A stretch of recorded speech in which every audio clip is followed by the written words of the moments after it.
Yeah, Look at his face. yeah. Too up, too down. Look at his Hey. face.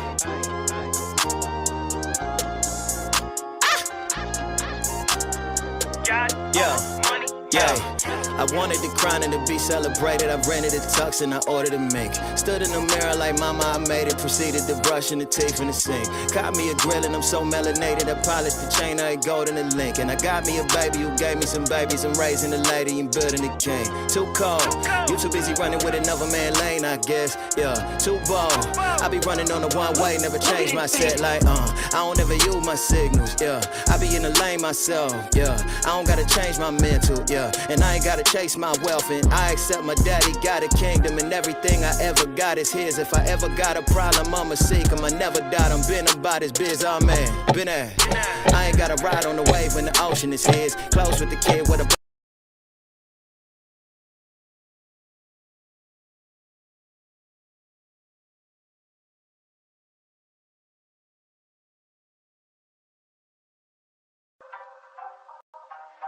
What's good, baby? It's your boy Dale. I'm back in the saddle again. Our motto is to buy, build. We already bought it already, so we already own it, free and clear. Refinance to long-term debt, cash flow. That is the motto. Cliff, man, is that a pretty strong motto, man? What do you think? Man, the model is strong. Like, you're getting each piece of the invest, right?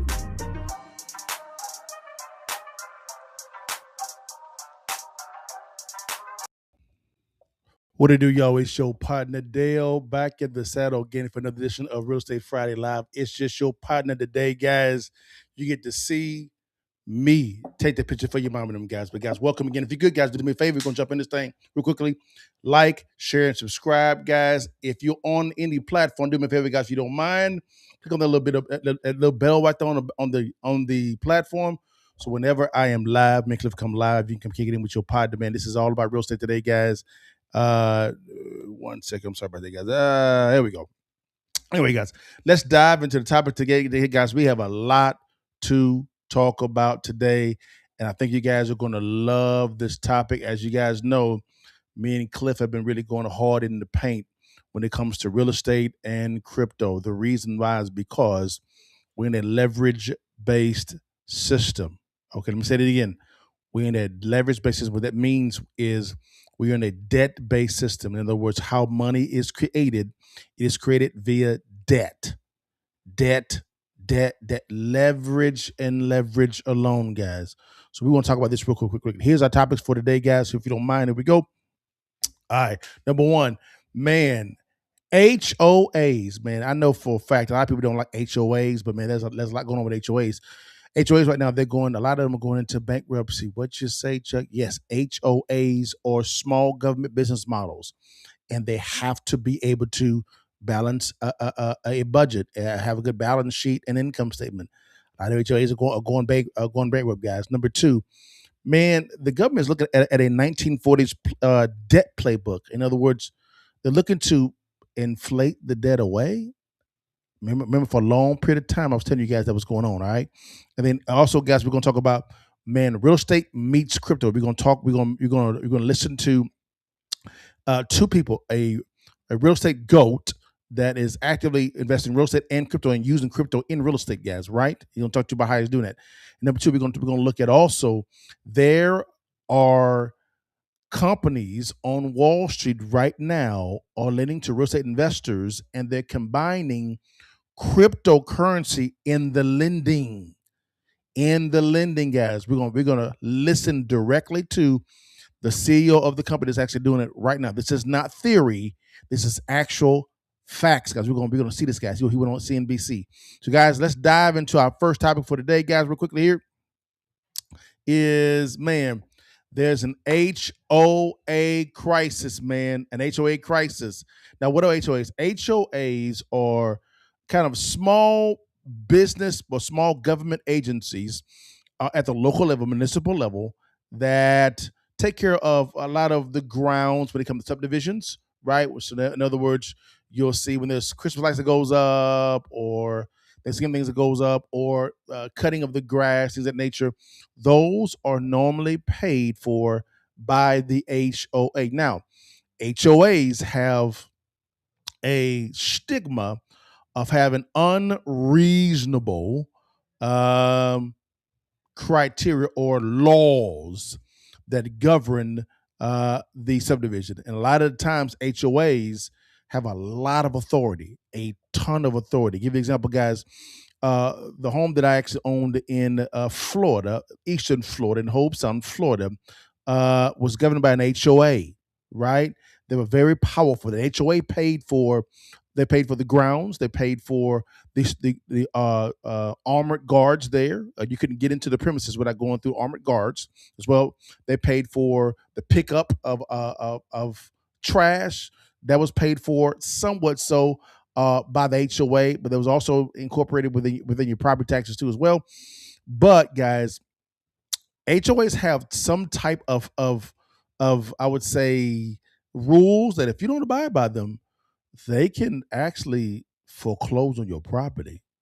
They have a ton of authority.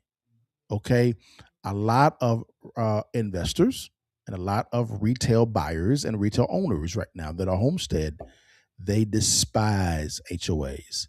I'm kind of in the middle. There's an argument for that I can put forth that says I despise them. And another one that says they're for. For instance, the one in Florida, they invested capital into getting the docks behind my house, which had yachts parked in because the backyard was the ocean. It literally is what it was. And what happened was, guys, is they invested $3 to $4 million to redo the dock. It didn't need to be redone because it was really bad. It really was. But when they actually did that, they held a vote that a lot of the homeowners there were against. They raised our HOA fees annually to $200,000. Let me say it again. The HOA, they have a president, they have a treasury, they have a vice president, they have all these officers, right? And this is a lot of the times in that area, it was a full-time job. So they did as a living, right? They raised our HOA fees to $200,000 a year.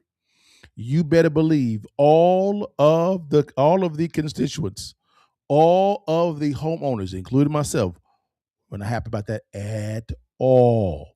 But they had the authority to get that accomplished. And if you don't pay your HOA fees, they can come put a lien on your property and foreclose. They determine what paint you can use, how you make up your landscaping, how you paint your fence, what type of fence you use. They have a lot of power, y'all. All right. So I say all this to say this here. A lot of them are going bankrupt right now, guys. They're going bankrupt, and it's not looking good for them at all. Right. Let's bring in our friends from Reventure App real quickly here, guys, to give us a little bit of what's going on behind the scenes on this, guys. Here we go. Let's go. A condo apocalypse is hitting the U.S. housing market in 2026. According to the Wall Street Journal, we're in the worst condo market since the end of the last crash, and values are officially going down all across the U.S. And the primary issue is HOA fees. In some cities and buildings, they're over $1,000 a month, and condo owners are now being forced to sell in distress. Because if you look at data from Zillow, you could see some cities have condo values that are down over 30% from peak. In Cape Coral, Florida, condo values are down 30% since 2022. In Oakland, they're down 29%. In St. Petersburg, Florida, they're down 27%. In Jacksonville, they're down 18%. And I'm gonna get into more of these declines in a second, everyone, because we're seeing sellers take huge losses right now. I'm actually looking actively right now to buy a condo, and I can tell you, some of these price cuts from sellers are absolutely massive. Yes, they are. I was looking in downtown Nashville, and I'm seeing condo owners discount $150,000 from what they bought it for 2 or 3 years ago. This is a surefire crash right now, and it's a signal of what could happen to the rest of the US housing market, because condos tend to dip first. They're a more volatile asset class. You have the higher HOA fees, you have the fact that a lot of people own condos as second or third homes, and that makes them more exposed to a downturn. According to the Wall Street Journal article, Condo values are down 1.9% year over year, and they're quoting some people who are trying to sell condos, and they're saying that we're gonna lose big time on these condo sales. And really everyone, there's two fundamental driving factors here that I want you all to understand. And in a second, I'm actually gonna show you some condos on the market in the city I'm walking around in right now, because this city is also seeing a condo market downturn. But the first thing is the HOA fees, right? You buy a condo, if you buy it with a mortgage, you got your mortgage interest, your taxes, but you also got that HOA fee. And in some cities, like New York City, the HOA fee is usually over $1,000 a month. If you go down to Florida, the HOA fees in certain buildings is also over $1,000 a month. I found a listing in Florida in St. Petersburg where the owner has cut the price 75% from peak value, from $1 million down to 250 grand because they can't afford the HOA fees and the special assessments. The HOA fees are $1,500, there's a $300,000 special assessment. So when you buy a condo, everyone, if you are looking to buy a condo, you got to be very careful because you're potentially buying a big liability in today's market if you buy one. You could think you're getting a good deal, and then all of a sudden you get smacked with a bill after you buy it for repairs that you didn't even know were coming. So when you buy a condo, you got to make sure to check the special assessment history, to check the most recent property condition report and reserve schedule, and you also got to make sure to check the balances in the bank account for the condo association. You want to see that they have enough money in the bank account that they're not going to have to do special assessments. Now, the other issue for condos, everyone, is the multifamily and apartment space, because there's been a huge surge in the construction of new apartments in America, and some of these new apartments are pretty nice. I actually lived in a lot of these apartments over the last decade as I've moved across the US. These luxury apartment developers build them, and oftentimes they give you 3 months free rent to move in, and you get a lot of nice amenities, and these apartments are now directly competing with the condos, right? So now what happens is you're seeing apartment complexes becoming more competitive because apartment complexes, depending on the city, don't have HOAs governing them, right? Some do, depending on the city. Again, depending on the city, right? Some don't. I know in Texas, apartments don't have HOAs governing them, right? Because their property managers doing it for them. So that being stated, you're seeing people pivot over from condos over to apartment complexes because of the cost of living goes down. It goes down because they're not paying for $1,500 a month for HOA fees, right? That's what's going on. Remember, I was talking to you guys about how with that property that I owned in Florida, the HOA went up to $200,000 a year. A year. I was paying more for HOA fees than I was paying for my flood insurance and my dwelling insurance. That's crazy town. But most people panic during this time frame. Don't you panic, because as you just heard this young man say, he is looking to buy condos now because people are cutting the prices so much. People that make the money during these type of situations are those that don't get emotional. What they do is they say, well, hold on one second. Let me see how the market reacts. If you're getting property sales prices cut down $75,000, $150,000, let's do percentages, 25, 50%, sometimes 75%. That's a deal. But you have to make sure you look at your numbers, because you're going to be inheriting that HOA fee. You'll be inheriting the laws of the HOAs as well. And also you're going to be inheriting the rules of how they tell you to renovate the property. And also you're going to be inheriting the fee to pay them as well also. So make sure that as you're doing your numbers that you are cash flowing. If you're a cash flow buyer. I think right now flipping is kind of it's not really a good market to flip in. A buy and hold scenario is probably, in my opinion, is the best thing to do right now. Is to buy and hold if you have the cash. You'll have the cash. Partner with somebody that may actually have the cash, and you guys come up with a split, right? Profit split, all right? It is what it is, guys. But again, this right here kind of shocked me. No one on TV, no investors, no one's talking about this HOA crisis. This is big, but big issues can yield great deals. So again, when you see a problem, real estate is a problem-solving business. So if you see a problem with HOAs, get with a mentor or get with somebody that can help you understand how to solve an HOA issue. It's not hard at all. For instance, I think buying condos would be great if you can get the numbers right. You make money when you buy, not when you sell. So again, you buy right, you get paid right. It's very, very simple, guys. All right, guys. That was an interesting one there because that really shocked me. I was not aware of that type of issue going on. Now, guys, let's go to the next topic real quickly, guys. All right. This topic I've talked about for a long period of time. Guys, I have said several different times that when it comes to this debt that we actually have, they said we're $38 trillion in debt, which is a lie. We actually are in more debt than what they're showing us. All right. We're actually in the 100+ trillion easy because Medicare, Medicaid, as well as Social Security is not in that $38 trillion figure. And those are liabilities on our balance sheet. That's what they call off balance sheet accounting. If you and I did this, we'll go to jail for fraud. But the government does it all the time. So again, we're $170+ trillion in debt, right? There is no way on God's green earth we can pay all that off, right? If you don't believe me, guys, watch this, guys. I'm gonna show you something real quickly. All right, let's look real quickly at the debt clock. All right, at the debt clock. Let me get it up real fast. How can I get rid of this thing? Get rid of this thing. No, cancel. How do I get rid of this thing? Let's see here. Close. Got it. Okay. All right, guys.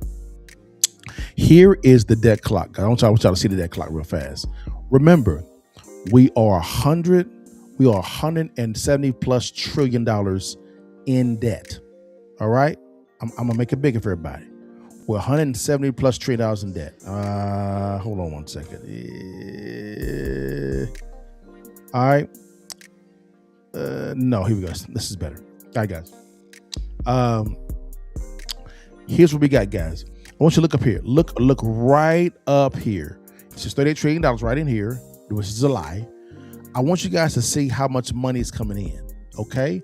Right in this area right here, it says U.S. federal tax revenue, $5.3 trillion.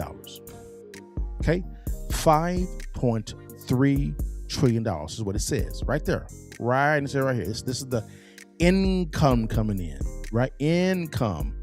Now, how much are we actually paying out? Let's find that figure. How much are we paying out? Because remember, this $38 trillion right here is a lie. That's not the real number. It's the number that they want you to look at. Now, how much money are we actually paying out, guys? All right, let's see here. Yes, your interest paid.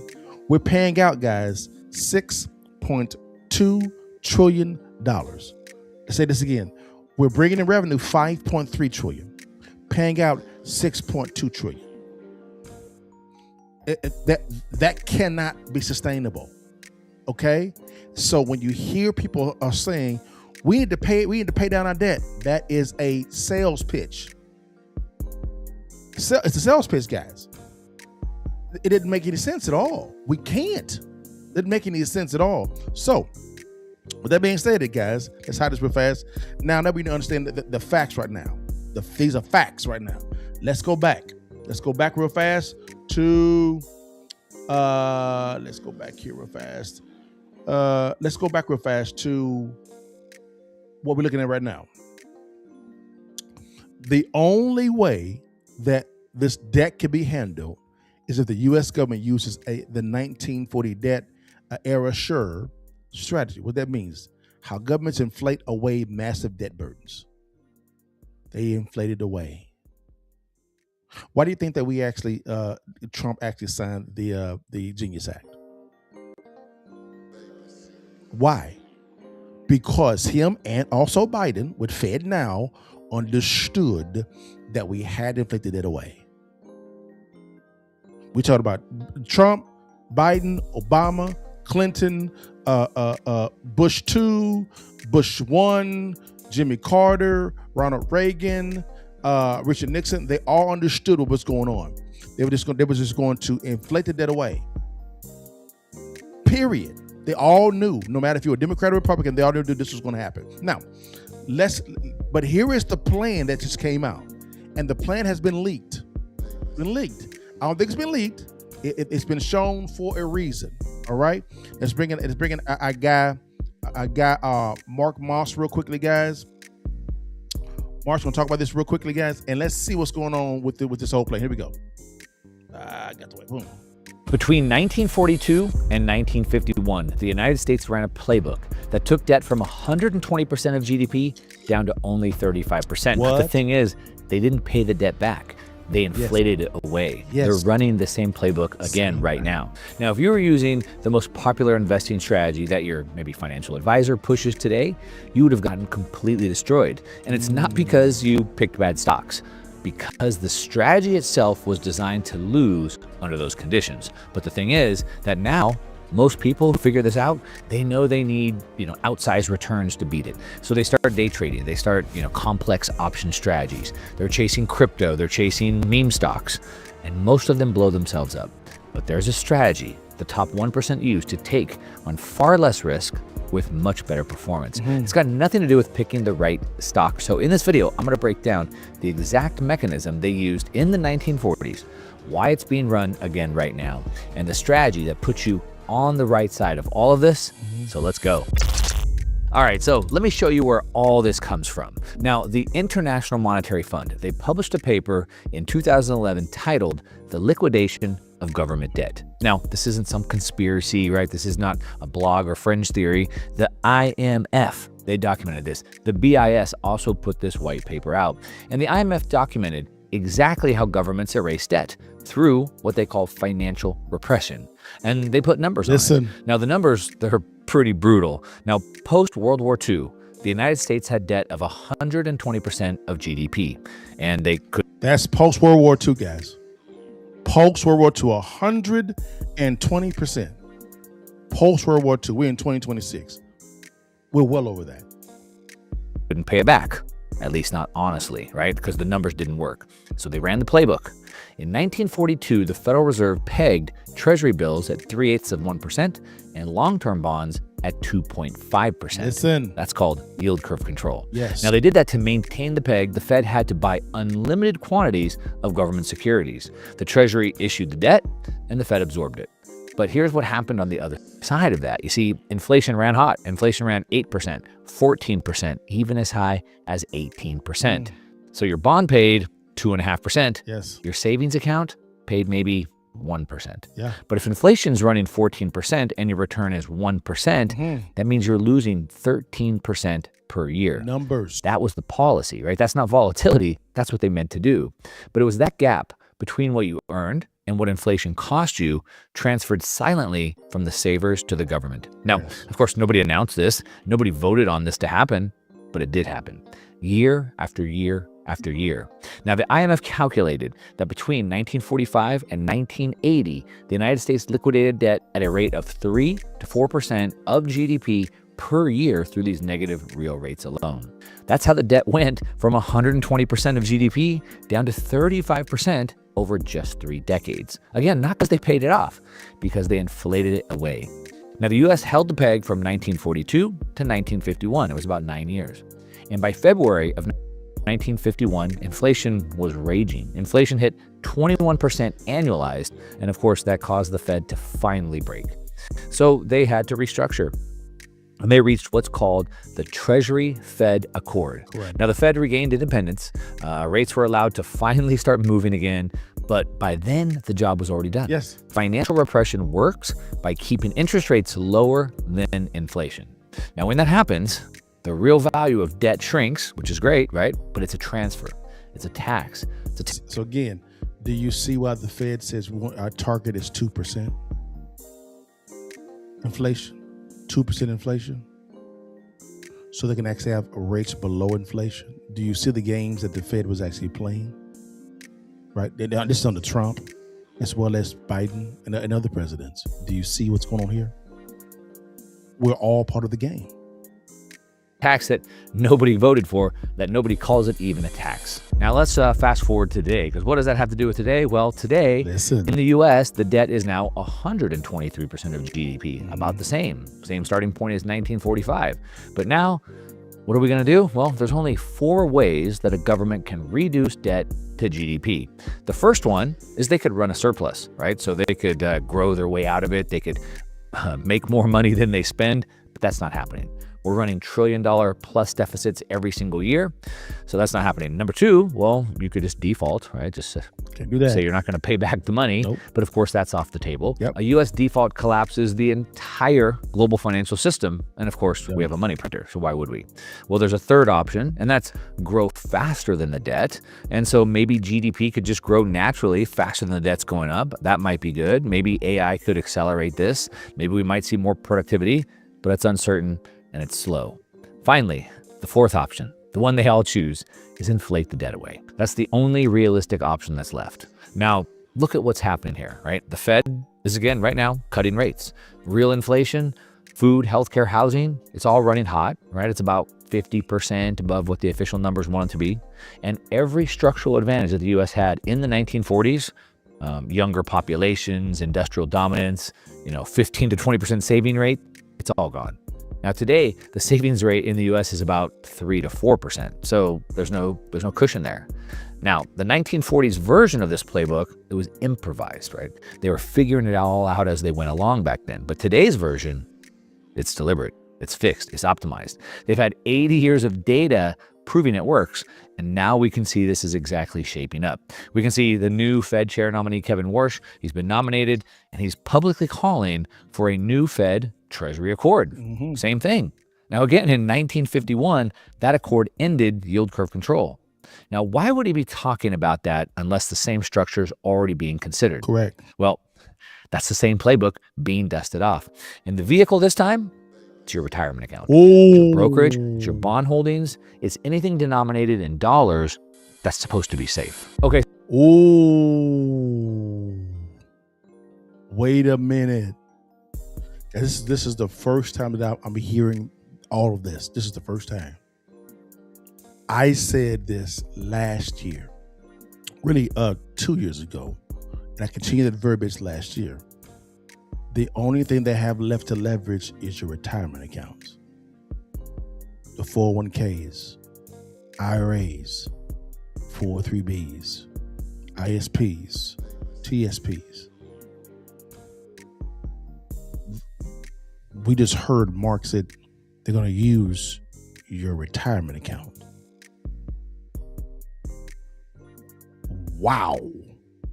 That right there just shook my soul.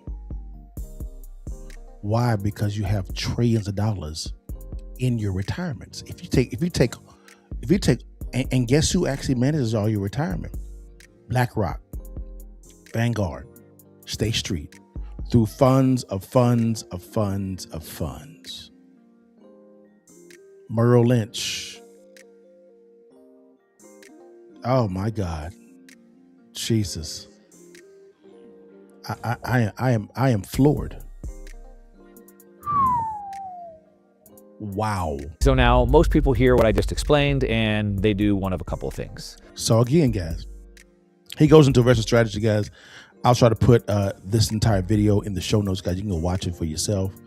But this here, guys, has me. I'm like, guys, I am floored right now, because what I predicted has just been said to be true. If Mark is correct, you need to change strategies. Because if they raid your retirement account, your nest egg, which has a lot of dollars in there, which is losing value, which means you're losing money, your SOL, you better widen the circle and bring in some additional counsel that thinks outside of this carbon copied box. Wow, I am floored. Man. Wow. I am really floored. Now, guys, Let's go to our last topic of the day, guys. Jeez. Whoo. All right. Real estate meets crypto, and I'm gonna tell you guys how this blends in with their strategy and how you can benefit from that, guys. Again, I never leave you guys without having some type of plan. Here we go. When real estate meets crypto, how tokenization could unlock liquidity that you're going to need. If they raid your retirement account with this inflated with the debt plan, which has been implemented now, this is the reason and why Trump passed that Genius Act, is to create liquidity through tokenization. Basically digitizing the dollar. They're going to inflate the whole debt away by using this. So how can you use that strategy for yourself to be able to not only counter move, but amass your wealth even more and secure your retirement behind tangible and digital assets, right? Let's bring in what I call one of the goats of real estate, who's actually owns a lot of real. He owns a ton of real estate. But let's see what he says about this guy. This is Grant Cardone. He's a GOAT in this. He talks about what he's doing with real estate and crypto. Here we go. Crypto experts aren't quite ready to call the prolonged drop in Bitcoin's price the new crypto winter, but as performance gets close to hypothermic levels, Standard Chartered's digital asset analyst warning that Bitcoin could fall to 50,000 by year end. Okay, 50,000 by year end. Right now, it's at 68,131. The bank backed up that forecast by slashing its price target to 100,000 from 150,000 as a result of worsening macro conditions and investors trading it out for what, gold, whatever, heading for the hills. But one real estate investor is heading full throttle into the frigid winds, buffeting Bitcoin. He's Grant Cardone, the CEO of Cardone Capital, the real estate mogul, crypto investor, and widely followed business influencer, has 5 million Instagram followers, 3 million YouTube subscribers. He is now melding concrete with crypto. We're talking real estate mixed with crypto. Great to have you on the show. I can't tell you, I tweeted out that you were going to be on, and so many of the followers on X that I have were, yay, Grant. Can't wait to hear what Grant has to say.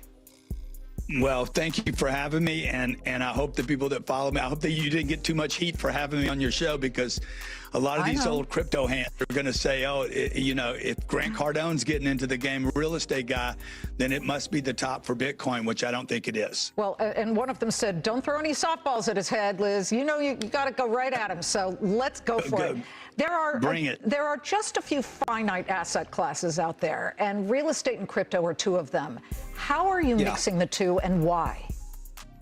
Well, look, I've been buying real estate for 40 years, multifamily real estate that cash flows, institutional quality, great assets, and ran across Bitcoin about 13 years ago and looked at the possibility of combining the two, one that's visible, the other that's invisible, one that's very, very liquid, being Bitcoin, almost too liquid sometimes, and the other that's very illiquid, one that cash flows and one that doesn't. So it's like two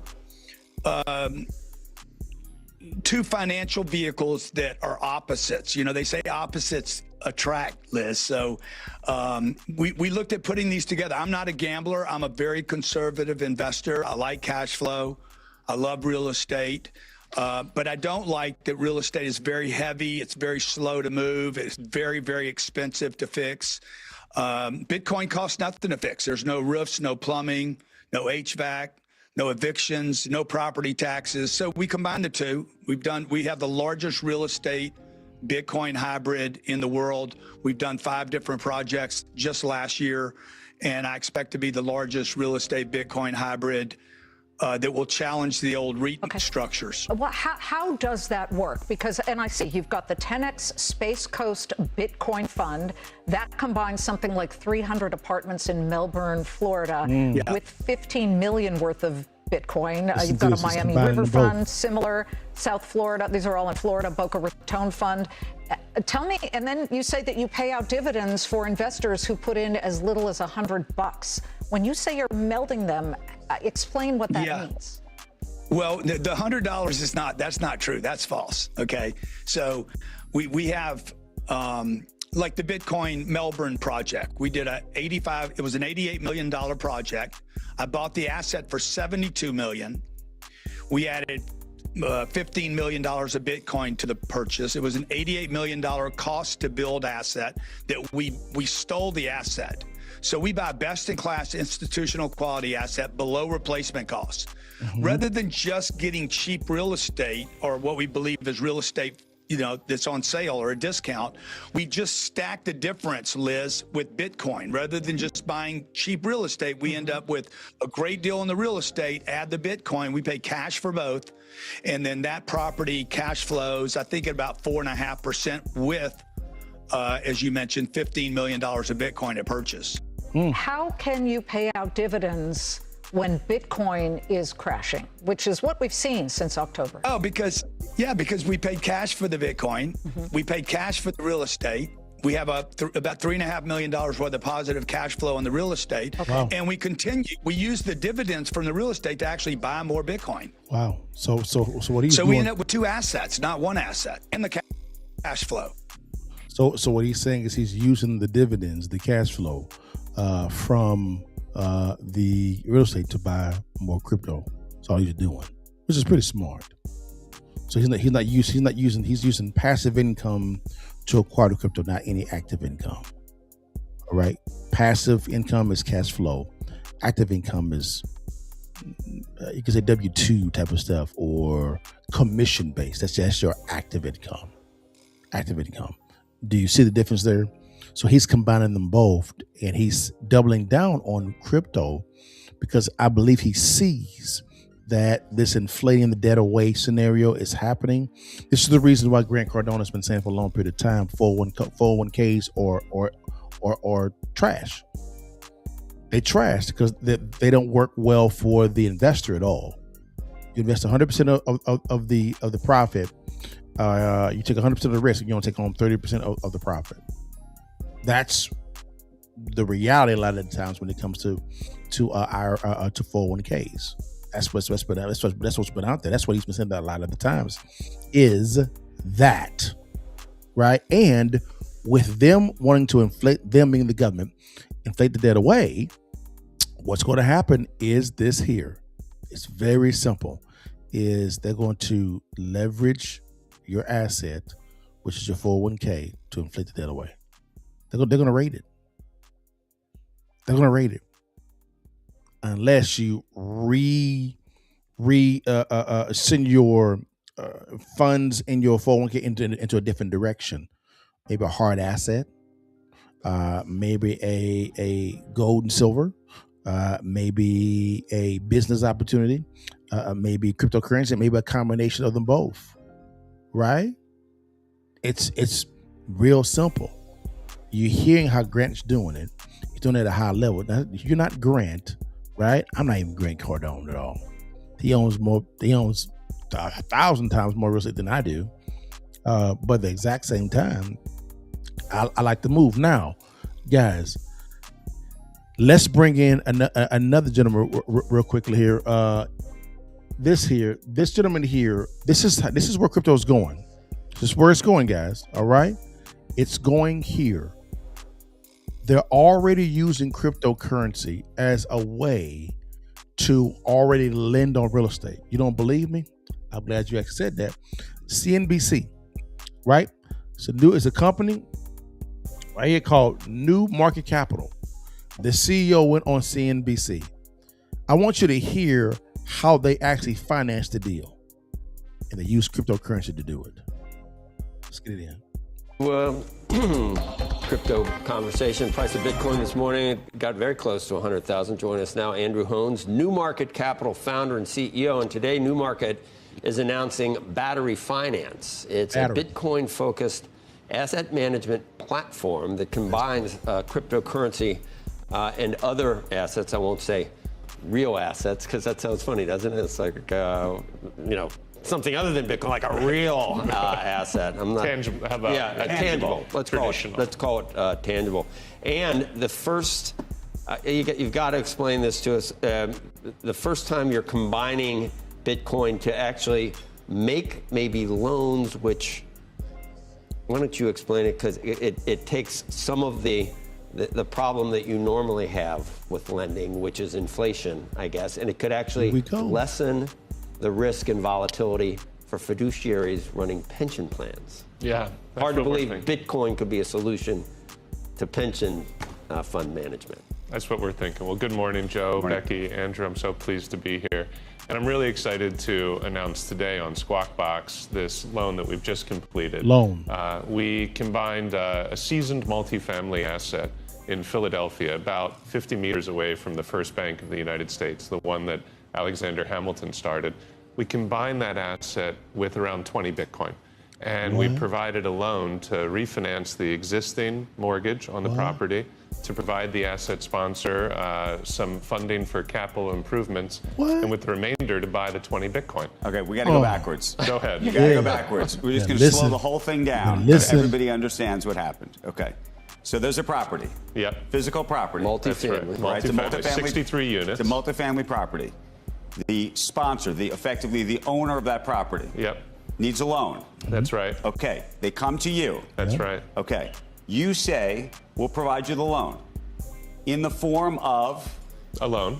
A classic loan. That's right. Okay. So you're going to give them cash. That's right. Term financing. Term financing. And how long's the loan? Just 10 years. 10-year loan. Okay. That's right. At above market rate or below, or what's no market rate interest rate? I'm just trying to slow the whole thing. Okay. Now let's introduce the Bitcoin piece into it. That's right. So no. Explain how the Bitcoin piece then relates. So the loan has been provided. The use of proceeds is to pay off the existing financing. So the use of the proceeds of the loan. Of the loan. Refinance. Retire the existing mortgage. Refinance. Right, so there's an old mortgage. Gone. They're going to pay the old mortgage off. It's been paid off. Okay. Now they have a little bit extra money to make some improvements in the property. Right. So a little bit extra cash. So the amount of money you've lent pays off the old loan. That's right.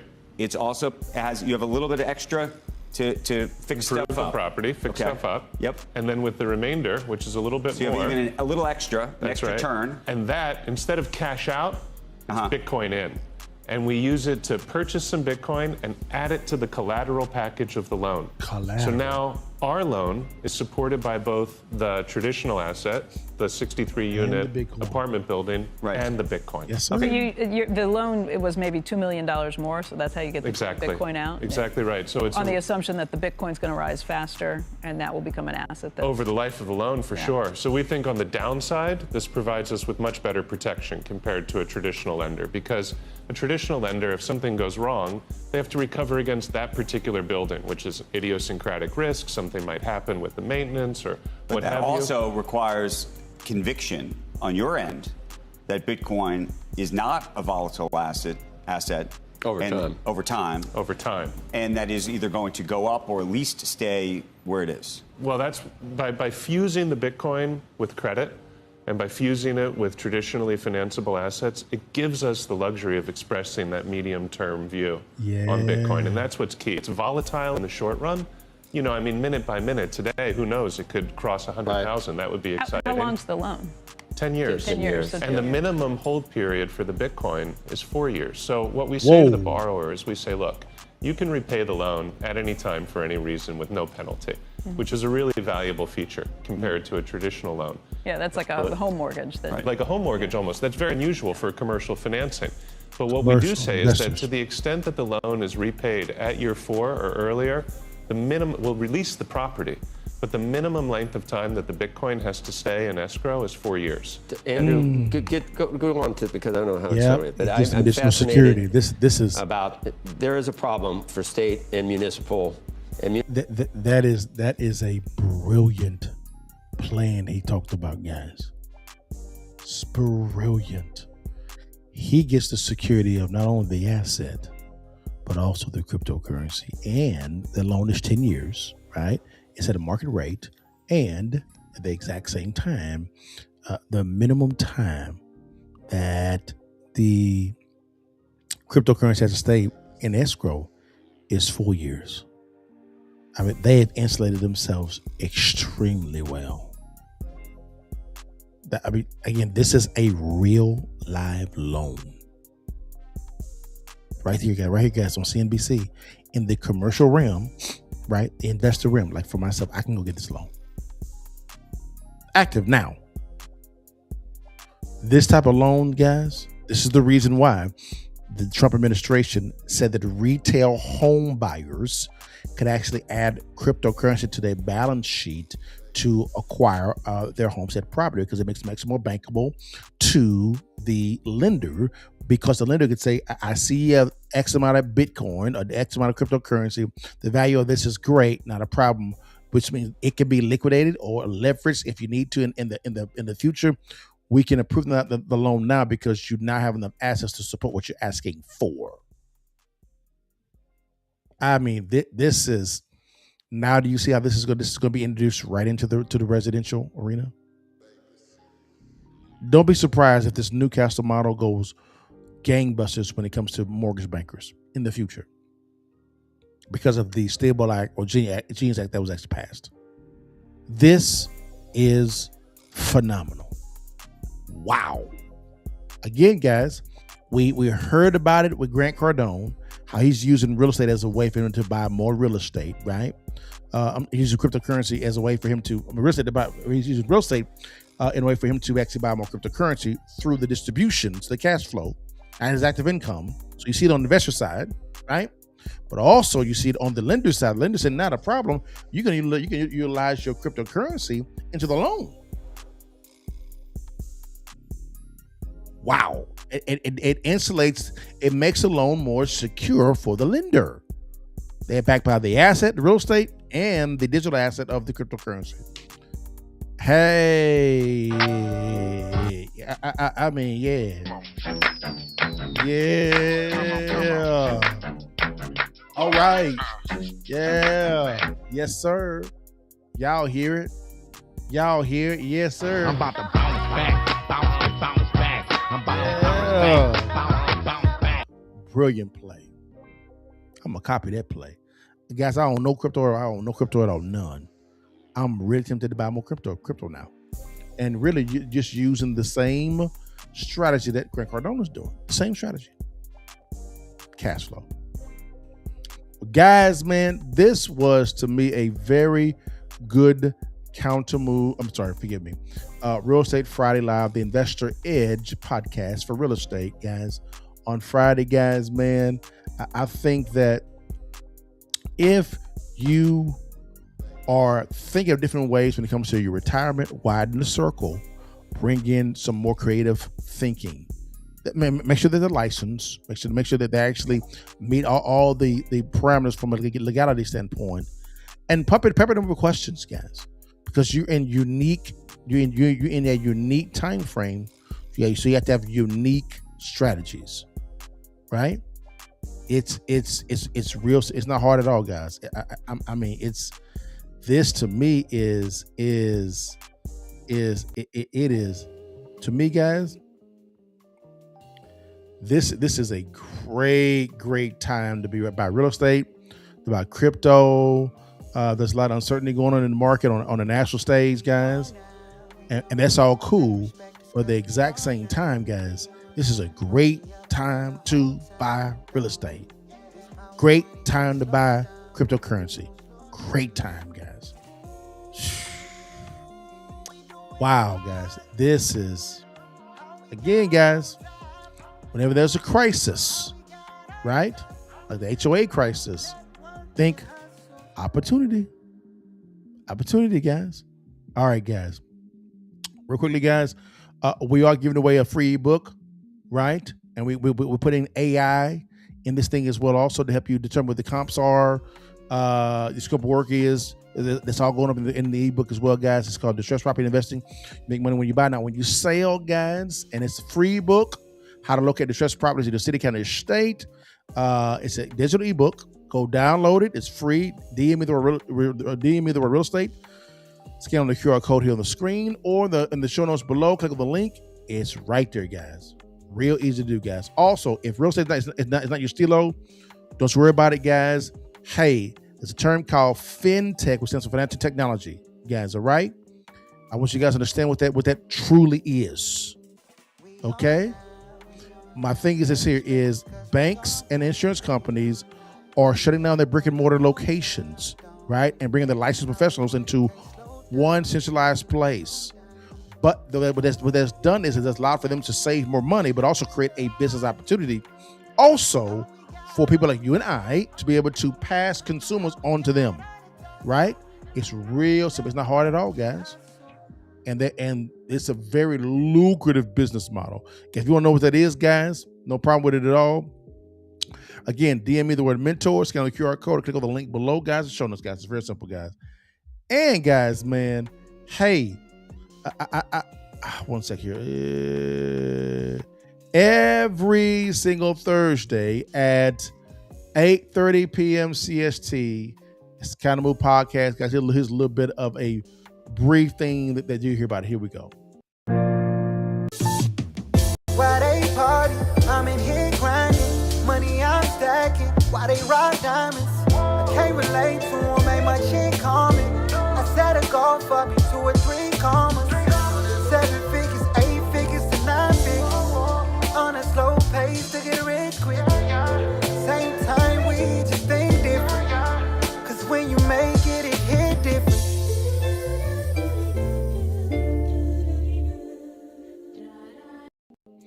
Yeah, guys, that's the Counter Move Podcast, guys. Every Thursday at 8:30 p.m., guys. Come kick it with your partner, man. Also, guys, man, I do see that comment here in the second request up on TikTok. I'm gonna comment on that one in a second, right? Give me a second. And lastly, guys, I am beginning the series, the Counter Move Podcast. The interview series is called the Whiteboard series. The Whiteboard series, guys. I don't know what happened to the music, guys. I don't know what happened. Just stopped. Okay, wow. Oh, wow. Okay.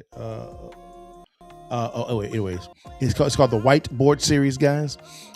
Here is where we write in mogul, political, business, finance, life, wisdom, and we talk about who they are, how they got to where they are, and we go to whiteboard and we map all the formulas out, guys. Here's a little bit of a brief a preview of what it'd be like. One of the many questions that I receive is, Liddell, how do I get into those rooms? Well, this interview series is just for you. So welcome to the room. We on now. They respect us cause we on now. Money up, run the whole time, don't we? This power money can't slow down. Money won't slow down.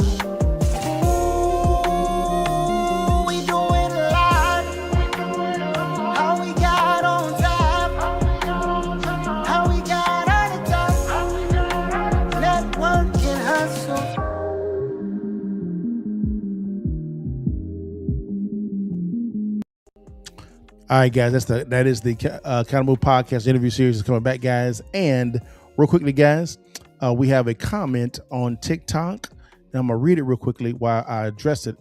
A request up says there's going to be a lot of market volatility the next few weeks. VIX is spiking. I'm assuming he's talking about cryptocurrency. He's correct. A lot of volatility. But when it comes to volatility, guys, opportunity. That is a buy option, whether it be volatility in real estate, cryptocurrency, commodities, you name it, guys. Whenever there is volatility, I hear opportunity. Okay? Don't get scared. Widen the circle, write into wise counsel, right? And look at how you can capitalize on this, right? It's real simple, guys. But guys, man, thanks so much for your time, guys. God bless you, man. Again, do me a favor, guys. Like, share, and subscribe, guys, if you don't mind, guys. It helps us out. Really does. And if there's a bell on the platform, click on it. So when Cliff and I come live, you can come kick it in with us, guys, and ask us questions. We may end up in the future having a call-in line as well. So I'm working on that. And then number 3, guys. Today is Cliff's. This weekend is Cliff's birthday. So next week, guys, when we get on again, wish Cliff a happy birthday. And this past week, guys, on the 3rd was my wife's and I 19th wedding anniversary. I've been married to my life, guys, for 19 years in the game with my baby mama with no drama. So this weekend we're going to kind of celebrate it a little bit as well. But anyways, guys, God bless you. See you next time, guys. You know how to end it. Before you leave, while you can, you see that thing, baby. Take pictures for your mom and them. Holla at your partner. God bless you guys. See you guys next week. All right, y'all. Peace. What if you could help families lower their bills and get paid for it?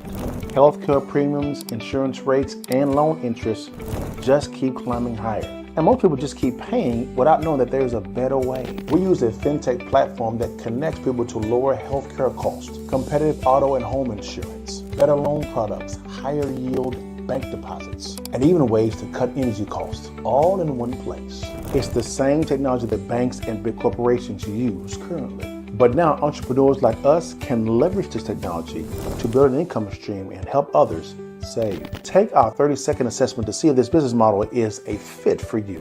Click on the link, watch the short video after, and let's explore what's possible.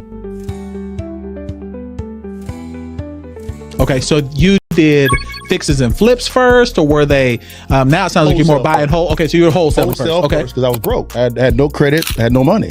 So I had to get some money coming in. So I learned how to do wholesale. And you were doing wholesaling at the good time too. 2000. When it wasn't so saturated. I kind of saw the debacle coming. Okay. It didn't make any sense. I was like, wait a minute, how can you lend out to retail buyers 99.7%? Yeah. Just a little bit of a down tick, it's insolvent. And you got to remember, in some states, because I lived in Florida at the time, you could have loan to value above 100% of your property. Right. The first property that I bought, it was 110%. We left the bank with like $30,000. Yes. Yeah. Yes. It was amazing to me. I was like, why am I not doing this all the time? But then clearly 08, 09 let me know why people shouldn't have been doing that all the time. 08, 09, that's why I made that lion's share of my money. Wow, okay. Actually running from the cows, I was running to it. Of course. Because I saw it was coming. Okay. A lot of my business colleagues back then were buying flippers. Yeah. I didn't think it was wise for me to share 50% of my profit with Uncle Sam. He didn't do no work. Okay. So why would I give him free money? Of course. Okay, how can I make sure I'm still legal, but keep the lion's share of the cash flow? Of course. So I began studying the tax code with my accountants and CPAs, and I said, okay, I'm going to buy a whole lot of properties. Now watch this. I actually buy a lot of properties. And I take home money when I actually acquire it every single time. Okay, you need to break that down just a little bit. If you'd like to learn how successful real estate investors make money when they acquire real estate and not when they sell it, click on the link below, swipe up, DM me the word real estate to download our free ebook, Distressed Property Investing. The blueprint is in the ebook. Stay blessed. I'll let your partner and download the ebook today.